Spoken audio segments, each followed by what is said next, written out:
I think everyone's kind of on pins and needles to see what Illinois basketball does in the transfer portal. And there's no news there yet, right? Except that Matthew Meyer, the Baylor transfer, is coming back to college. North Carolina has a lot of buzz there. The fit makes sense after what Brady Manick did there. And Pete Nance is still going through the draft process, seemed to have a pretty good G League, elite camp there. Really good shooter. I can see him fitting in the NBA pretty well. So we're just kind of sitting here waiting to see what happens. But Illinois seems to be patient throughout this, that, hey, we're going to go for these really, really good players, and Nance and Meyer, guys who have NBA aspirations, rather than just taking a body, right? Taking somebody who can play to 12, 15 minutes. But at some point you wonder if Meyer and Nance are both off the board, what the options are for Illinois.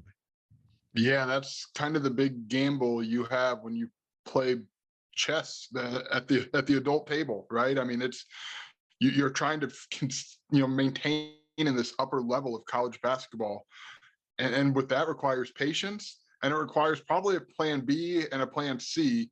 And I don't know that coaches are exactly eager to share plan B and C, because plan A is what you want, but you would think they have contingency plans. Otherwise, that's tough.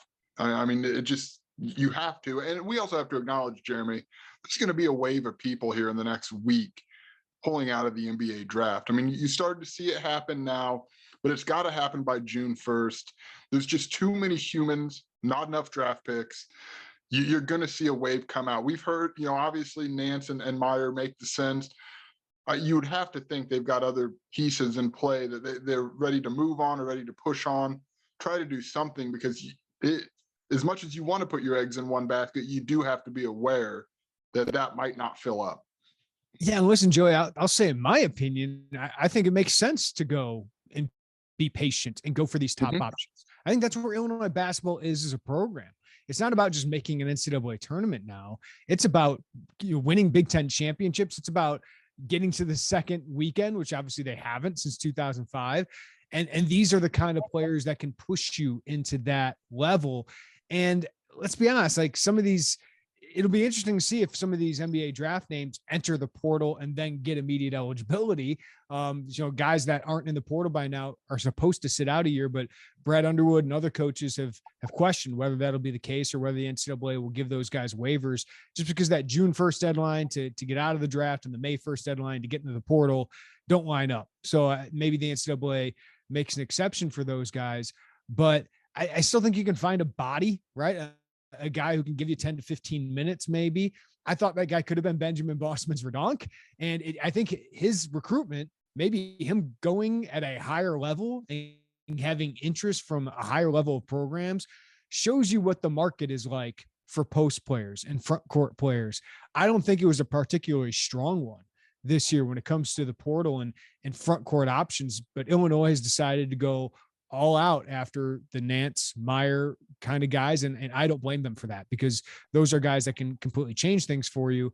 If you don't land one of those guys, you're not going to land somebody as impactful, but you can add somebody to add to your rotation. I think, Joey, what would happen if they don't get Nance or Meyer is Luke Goody's going to play a bigger role. Ty Rodgers is going to play a bigger role, and this team's going to play a lot smaller. Like Coleman Hawkins and Dane Danger are probably going to be your primary fives, and you're going to be at a disadvantage against Hunter Dickinson and Zach Edey. Not that you wouldn't if you added Meyer and Nance. You're going to be at a disadvantage there, and you got to find a way to make up for it in other ways. And mostly that would be on the wing and in the backcourt. Yeah, I still don't know how comfortable I would be going in with the 5 rotation as it is right now. And that's not we don't know what Dane Danger looks like as a college basketball player. Coleman Hawkins can do it, and I've long championed him at the 5, but I think you want to have as many more options, and maybe just depth. You've got to have depth there, and right now that lacks. And that can be solved in the portal. And if you don't get one of the 2 guys, we don't know how that's going to shake out. The thing about transfers, Jeremy, they don't care about retweets. They don't care about likes. They don't care about all of this. They probably, especially when they've been, all in, quote unquote, on the NBA draft, you don't want to give the impression that you're not all in on that. So you're not going to go and do this, that, and the other. So is quieter. It's much quieter on how that shakes out, and it's a timely process. But if I do think you need another big man somewhere down the line, and whether that's a high impact guy like a Nance, or it's a guy who can back up a Dane Danger, who can, give Coleman Hawkins more minutes at the 4. I mean, I think that's your equation, but I just, it's hard for me to think you don't need another body there. Yeah. See if they can find one, because would It's you like rather, quarterback recruiting right now.